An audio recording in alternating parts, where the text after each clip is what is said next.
मुझे नहीं लगता कि आपने कभी मटर वाली कचौड़ी को इस तरह से चावल के आटे भरकर बनाई होगी। तो अगर कभी भी नहीं बनाई है तो एक बार ज़रूर बनाइएगा और मेरी गारंटी है कि आपको ये इतना ज़्यादा पसंद आएगा कि आप ज़रूर बनाएंगे, बार बार बनाना चाहेंगे, और वो भी स्टीम करके। तो सबसे पहले हमें चावल के आटे को कुक करना है। वैसे ही मैं जब भी चावल के आटे से कुछ भी बनाती हूँ तो चावल के आटे को हमेशा कुक करके बनाती हूँ। इससे कोई भी चीज़ बनाएंगे ना तो एकदम सॉफ्ट बनेगी। तो सबसे पहले एक कढ़ाई में आधा कप पानी ले लेंगे। इसमें ऐड करेंगे 1 टीस्पून रिफाइंड ऑयल और इसमें बॉयल आने देना है। तो जब तक पानी बॉयल आ रहा है तब तक हम यहाँ पर ले लेना चावल का आटा। तो आप अपने हिसाब से कम ज़्यादा कर लीजिएगा, जितने लोगों के लिए आपको बनाना हो आप उसके हिसाब से ले लीजिएगा।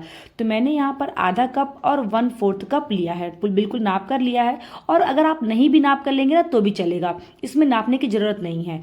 तो यहाँ पर मैंने आटे को ले लिया और एक छन्नी से इस तरह से छान लेना है, ताकि इसमें जो भी खड़े टुकड़े होंगे चावल के वो निकल कर बाहर आ जाएंगे।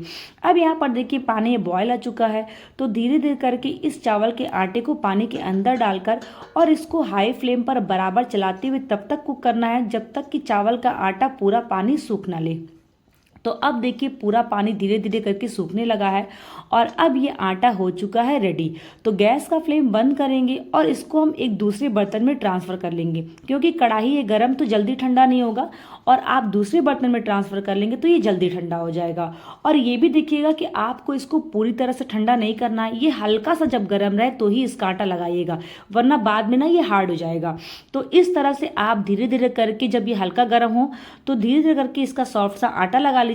अगर हाथों पर ये चिपकता है तो थोड़ा सा आप ऑयल या हल्का सा पानी लगाकर इस तरह से आटे को गूंथ लीजिए, और जितना सॉफ्ट आटा होगा उतना ही अच्छा हमारा कचौड़ी बनेगा। तो आटे को मैंने यहाँ पर लगाकर रेडी कर लिया और एकदम सॉफ्ट होना चाहिए। अब यहाँ पर मैंने ले लिया एक बारीक जो है मीडियम साइज़ के प्याज को मैंने बारीक चॉप्ड कर लिया है। फ्रेश कोरिएंडर लीव्स मैंने बारीक कट कर लिया है।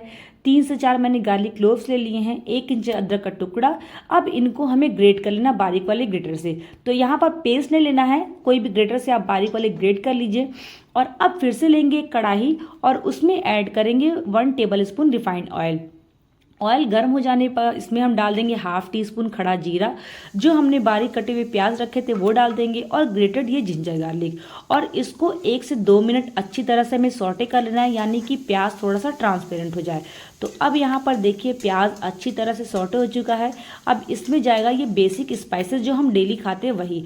तो 1/2 टीस्पून मैंने यहाँ पर हल्दी पाउडर ले लिया है, 1 टीस्पून जीरा पाउडर, 1 टीस्पून यहाँ पर मैंने लिया है ये कश्मीरी लाल मिर्च, 1/2 टीस्पून धनिया पाउडर और 1/2 टीस्पून जीरा पाउडर। अब गरम मसाला, और इन मसालों को डालकर 1 से 2 मिनट अच्छी तरह से भून लेना है। भूनने के बाद देखिए मसाला अब हो चुका है रेडी। तो इसमें ऐड करेंगे नमक। नमक ऐड करने के बाद हमने यहाँ पर जो मटर लिए हैं उसको डाल देंगे, और मटर डालने के बाद 1 से 2 मिनट मसाले के साथ हमें अच्छी तरह से मटर को भून लेना है। और भूनने के बाद अब इसको कवर कर देंगे 2 से 3 मिनट के लिए, ताकि जो है मटर अच्छी तरह से कुक हो जाए। तो 2 से 3 मिनट बाद देखिए मटर कुक हो चुका था। तो हमने इसमें डाल दिया है ये फ्रेश कोरिएंडर लीव्स, और इसको अच्छी तरह से मिक्स कर लेंगे। मिक्स करने के बाद अब यहाँ पर कोई भी मैशर ले लीजिए या किसी भी स्पैचुला से मटर को हल्का हल्का इस तरह से मैश कर लीजिए। पूरी तरह से मैश नहीं करना है, बस इतना कि मटर थोड़ा थोड़ा टूट जाए। तो यहाँ पर देखिए मैंने इसको रेडी कर लिया है। और अब इसमें जाएगा थोड़ा सा 1 टीस्पून के करीब यहाँ पर बेसन। तो बेसन मैं डाल रही हूँ इसमें रिचनेस के लिए। अगर आपको स्किप करना तो आप स्किप कर सकते हैं, लेकिन अगर ऐड करेंगे ना तो इसका टेस्ट बहुत अच्छा आएगा। तो स्टफिंग हो चुकी है रेडी। अब चावल के आटे को एक बार कहते हैं ना कचौड़ी बनाने से पहले इस तरह से हाथों से 1 से 2 मिनट स्ट्रेच कर लीजिए, तो एकदम से ये फिर सॉफ्ट हो जाएंगे, क्योंकि रखने के बाद थोड़ा सा ये हार्ड हो जाते हैं। तो अब इसकी छोटी छोटी लोइयाँ काट लीजिए एक साइज़ की, और लोइयों को काटने के बाद इस लोइयों को हल्के हाथ से इस तरह से फ्लैट कर लीजिए। अगर आप चाहे तो बेल कर भी कर सकते हैं।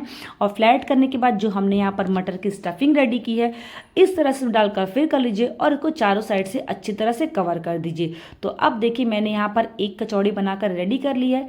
इसी प्रोसेस सारी कचौड़ियाँ बना लेंगे। यहाँ पर मैंने ले ली है एक चलनी, ये इस तरह से स्टील वाली या कोई स्टीमर आपके पास हो तो ले लीजिए, और उसको ऑयल से अच्छी तरह से ग्रीस कर लीजिए। बहुत हल्का हल्का ग्रीस करिएगा, बहुत ज़्यादा की ज़रूरत नहीं है। तो यहाँ पर मैंने चलनी को रेडी कर लिया ग्रीस करके। अब 1 बाय 1 जो हमने कचौड़ियाँ यहाँ पर रेडी की हैं इस चलनी में अच्छी तरह से लगा दीजिए। तो थोड़ा सा स्पेस देके रखिएगा, ताकि जब ये स्टीम होने पे ना थोड़ी सी फूलती हैं, तो इसलिए स्पेस देके रखेंगे ना तो ये आपस में अच्छी तरह से मिक्स नहीं होंगी। तो यहाँ पर मैंने कचौड़ियों को रख दिया इस चलनी के ऊपर, और मैंने पानी पहले से गर्म होने के लिए रख दिया था एक बर्तन में। तो अब इन चलनी को रख देंगे इस बर्तन के ऊपर और इसको हम कवर कर देंगे 4 से 5 मिनट के लिए, ताकि कचौड़ियाँ अच्छी तरह से अंदर तक कुक हो जाएं। तो 5 मिनट बाद देखिए मैंने इसको दिखा रही हूँ आपको, ये कचौड़ी अच्छी तरह से हो चुकी है रेडी। और इसको मैं आपको एक निकाल कर दिखा रही हूँ ये कितना परफेक्ट कुक हुआ है। और इससे अगर आप इस प्रोसेस से बनाएंगे ना तो इसमें ऑयल बहुत ज़्यादा कम लगता है, क्योंकि चावल का आटा जो है ना ऑयल बहुत ज़्यादा सोखता है। तो अगर आप इस प्रोसेस से बनाएंगे तो इसमें ऑयल बहुत कम लगेगा।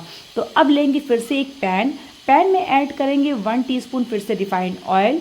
तो रिफाइंड ऑयल डालने के बाद इसमें जाएगा थोड़ा सा राई, जो बनारसी सीड आता है उसको हम बोलते हैं, वो डालने के बाद इसमें डाल देंगे करी लीव्स और इसको सौटे कर लेंगे। अब इनको सौटे करने के बाद जो हमने यहाँ पर कचौड़ियाँ तैयार की हैं वो डाल देंगे। कचौड़ियों को डालने के बाद इसको 1 से 2 मिनट अच्छी तरह से इसमें फ्राई कर लीजिए। मतलब एकदम लो फ्लेम पर करिएगा, वरना हाई फ्लेम पर ये जल जाएंगे। तो इस तरह से अच्छी तरह फ्राई कर लीजिए। फ्राई करने के बाद स्प्रिंकल करेंगे थोड़ा सा नमक और थोड़ा सा चिली फ्लेक्स से। अगर चिली फ्लेक्स नहीं है तो आप रेड चिली पाउडर भी ऊपर से डाल सकते हैं। और इस तरह से डालने के बाद इसको फिर से हम आधा से 1 मिनट के लिए फिर से इस तरह से फ्राई कर लेंगे।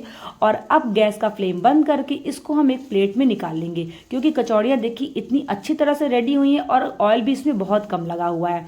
तो अब इसको हम एक प्लेट में निकाल लेंगे और बहुत ही टेस्टी लग रही है देखने में ना, तो खाने में भी बहुत ज़्यादा टेस्टी थी। तो यहाँ पर मैंने एक प्लेट में इसको निकाल लिया सर्विंग ट्रे में, और बहुत ही देखिए टेस्टी गर्मा गर्म मटर और राइस फ्लावर की कचौड़ी बनकर हो चुकी है रेडी।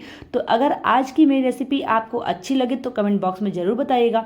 और प्लीज़ जिन्होंने भी चैनल को लाइक एंड सब्सक्राइब नहीं किया है प्लीज़ कर दीजिएगा, और मेरी इस रेसिपी को ज़रूर ट्राई करिएगा, आपको बहुत पसंद आएगा। कैसी लगी मेरी रेसिपी बताइएगा।